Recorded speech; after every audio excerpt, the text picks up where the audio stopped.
Rhinoplasty or nose job. This is a very common surgery or procedure plastic surgeons and cosmetic surgeons carry out.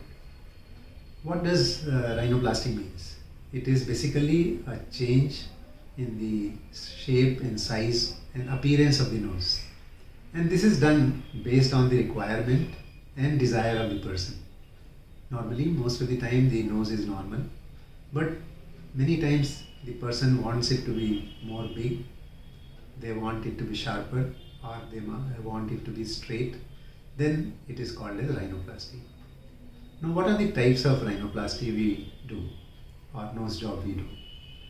One is augmentation rhinoplasty. When the nose is small or it is depressed, then we raise it to the desired level, that is augmentation rhinoplasty. Second is the reduction rhinoplasty, in which when it is too large, hump is there, just like a lot of people call it as Garud nose, that is made smaller and it is made sharper, then it is called as reduction rhinoplasty.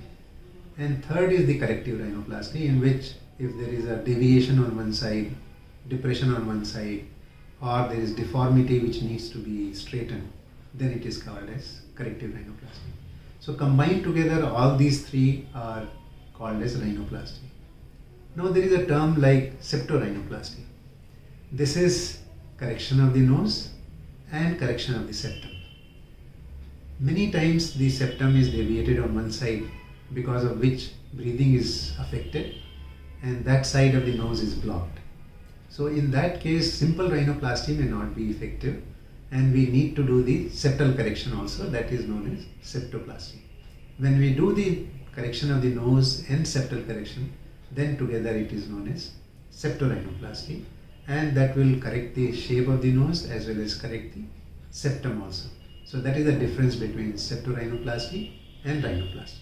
Now the question is when the rhinoplasty should be done. One, when patient himself or herself desires to get it done.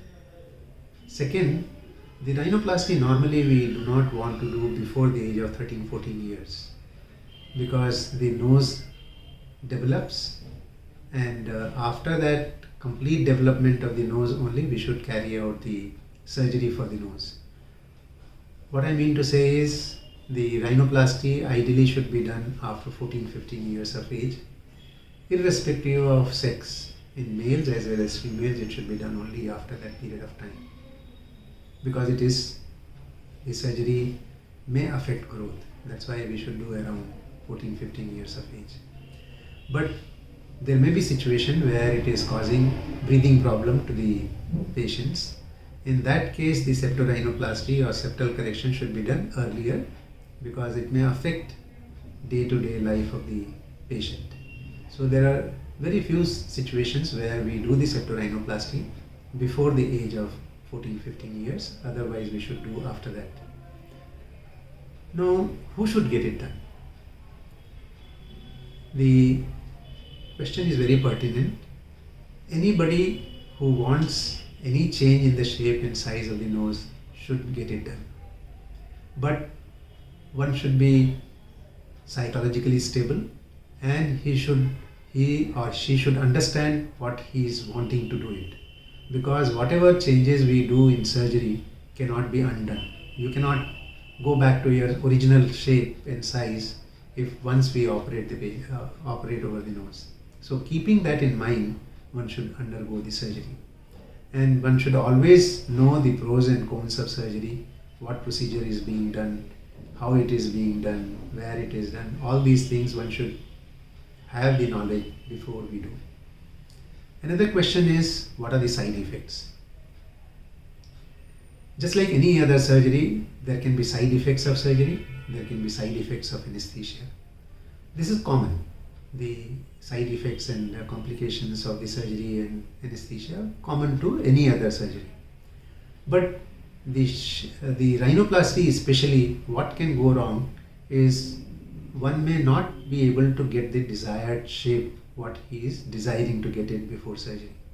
Just like you can get one actress nose a photograph and show to the surgeon desiring to get the nose like that, you may not be able to get it. Surgeon may not be able to achieve the shape and size of the nose which you are showing. So you should be aware of this fact that there may be variation in your expectation than what surgeon wants to get it. Second thing is, sometimes the surgeon himself may show you computerized version of the surgical result, and that is only to show you how the procedure will change your shape, but may not be able to achieve the exact shape and size what you will see on the computer. So that is the shortcoming of this particular surgery, because this is not computerized surgery, it is manually it is to be done. The next question is how this surgery is done. Can it be done as outpatient, or can it be done, is it done only as inpatient? These surgeries are relatively moderately major surgeries. So I will like to do most of these surgeries as inpatient surgery with admission for a day in the hospital. And one can do very minor change in the shape of the nose as outpatient, but most of them will require inpatient surgery. Now, what is to be prepared? How you prepare yourself to undergo the rhinoplasty surgery? What is the most important is, mentally you should be prepared for the change in the shape of your face based on the change in the shape of the nose. That's the biggest preparation. Second, one should be healthy. One should have good hemoglobin. There should not be any respiratory infection, and there should not be any other comorbidities or any other disease in yourself. Diabetes, hypertension, all these things, if they are there, they should be treated well and they should be under good control. Thereafter, one can undergo rhinoplasty like any other surgery.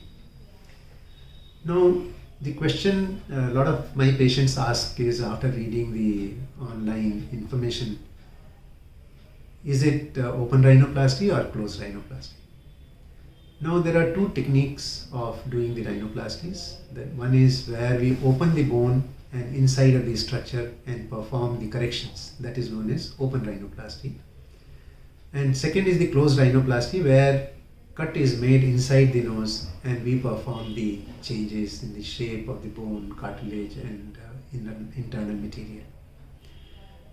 The open rhinoplasty, it's opened through an incision in the columella or the center, you can say membrane, or the center pillar of the nose, which is very small scar which creates after the surgery, and this scar is not visible to a person looking from front. And closed rhinoplasty, it is done through incisions or cut inside the nose, so they are not visible. So one should not worry about the leftover scar in the open rhinoplasty. That should be decided, the technique or the procedure should be decided by the surgeon, and wherever he is comfortable or particular technique is to be used for particular rhinoplasty, he or she should be given the choice to decide. What are the material which are used for improvement of the shape of the nose? Like in augmentation, we have to increase the size of the nose. So what are the material? Earlier we used to use a lot of implants, that is silicone implants were used earlier, but now that has gone, that has been discredited with many complications. That's why silicone implants are not commonly used. Now what is commonly used is cartilage from the same body, same person. We take from the inside the nose septum, we can take cartilage, we can take from the ear, or we can take from the chest cartilage. And these are used for augmentation or correction of the nose. And that decision is to be taken by the surgeon in given situation.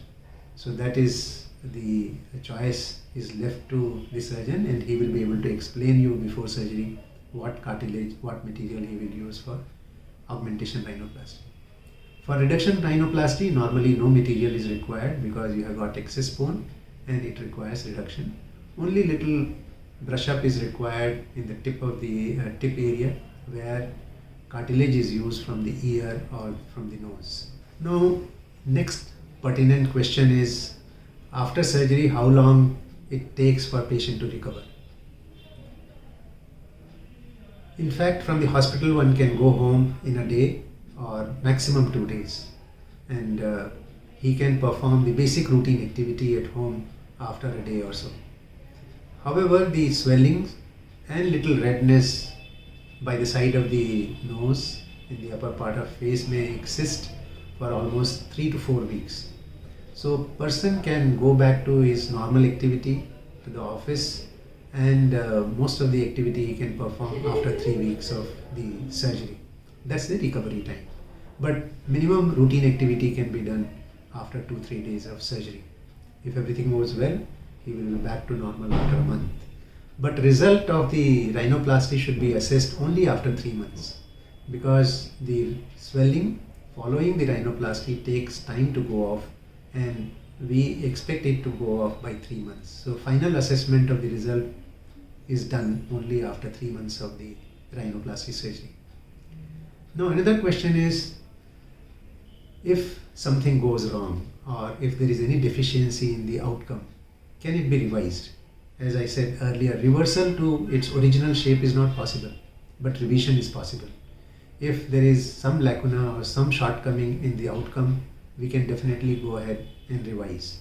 And this revision surgery should be done only after 6 months of the previous surgery. Now, another question is, can this rhinoplasty or nose job be done without operation? That is non-surgical rhinoplasty. Yes, very few situations can be dealt with by non-surgical rhinoplasty. Now we call it as fillers can be used with injection, which is this augmentation rhinoplasty can be done to a very small extent by using fillers. But use of filler is short-lived and it can last for a year or maximum 18 months. After that it vanishes. So if you undergo non-surgical rhinoplasty, that needs to be repeated after a year or year and a half, and you will be able to see melting of the fillers, and the nose will keep changing after a year. So these are the shortcomings of the non-surgical rhinoplasty.